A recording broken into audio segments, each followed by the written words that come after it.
जय हिंद साथियों, आशा और विश्वास दोनों है कि आप स्वस्थ होंगे, मस्त होंगे और अपने तैयारी में जुटे रहिए।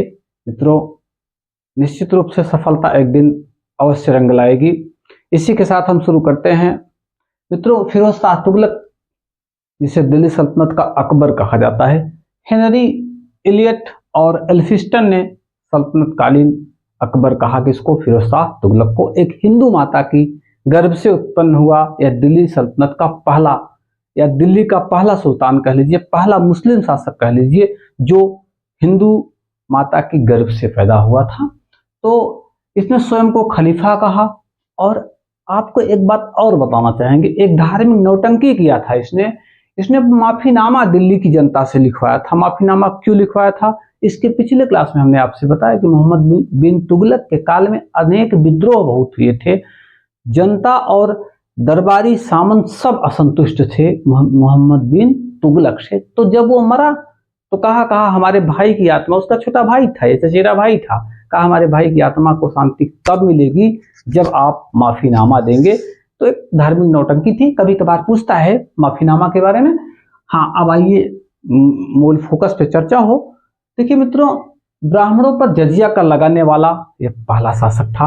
यानी इसके पहले ब्राह्मण, बच्चे, भिखारी, दास ये जजिया से मुक्त थे, लेकिन फिरोज शाह तुगलक ने ब्राह्मणों को भी जजिया के लपेटे में लिया। कहा ब्राह्मणों को भी जजिया देना होगा।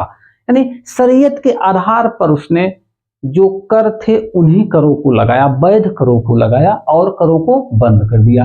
हिसार, फिरोजा, जौनपुर, फिरोजाबाद, दिल्ली के नगर, फिरोज शाह कोटला, ये नगर बसाने का काम किसने किया था?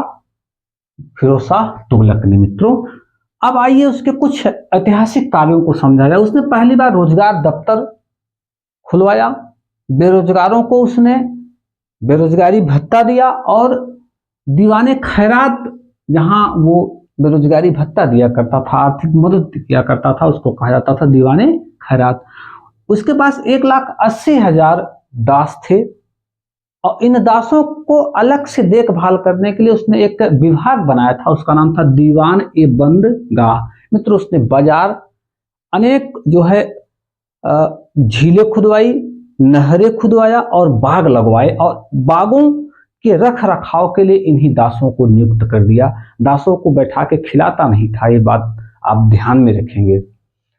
दिल्ली सल्तनत का पहला शासक था जिसने अपनी आमदनी का ब्यौरा तैयार करवाया। देखिए, एक ऐतिहासिक काम जो एक सुल्तान को करने चाहिए थे, एक शासक को करने चाहिए थे, इन कामों को उसने शुरू किया। आमदनी का ब्यौरा तैयार करवाया और उसने जो है किस लिए, ताकि बजट को बना सके। मुफ्त चिकित्सा, जिसे दारुल सफा कहा गया, गरीब लड़कियों की शादी के लिए अनुदान की व्यवस्था भी उसने किया। किसने? फिरोज शाह तुगलक ने। ऐतिहासिक कार्य थे साथियों, ये कहीं ना कहीं से तुगलक वंश के ऐतिहासिक कार्य थे। और तुगलक ने दिल्ली सल्तनत के ऐतिहासिक, बाद में ये अकबर या बाद में मुगलों द्वारा ये सब कार्य किए गए थे, लेकिन शुरुआत इन लोगों ने कर दी थी। सुल्तान ने चिकित्सा शास्त्र पर लज्जत ए सिकंदरी नामक ग्रंथ की रचना की थी। ध्यान देंगे आप, चिकित्सा शास्त्र पर खुद सुल्तान ने लज्जत ए सिकंदरी नामक ग्रंथ की रचना की थी।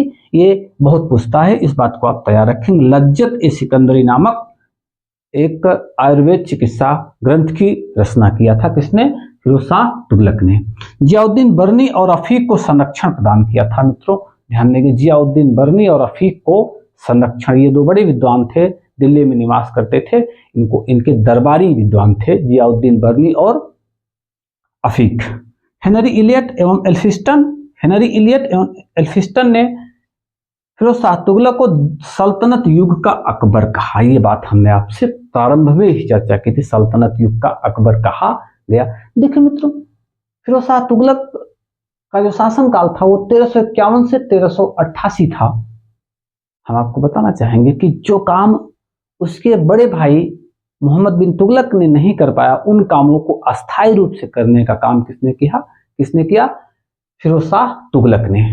काफी काम उसने किया, नहरें खुदवाई, झीलें खुदवाई, बाग लगवाए और साथ साथ लोक हितकारी कार्य किए, सड़कें बनवाई, तमाम तरह के कार्य। अब विजय का काम सल्तनत युग के शासकों ने रोककर जनहित काम करने प्रारंभ कर दिए, ताकि यहाँ अस्थाई शासन कर सके, यानी यहाँ जो है अस्थाई शासन की नींव रख सके। इसलिए इन लोगों ने मिलकर एक ऐसे कामों की शुरुआत की जिससे जनता के ऊपर अधिक दिनों तक ये शासन कर सके।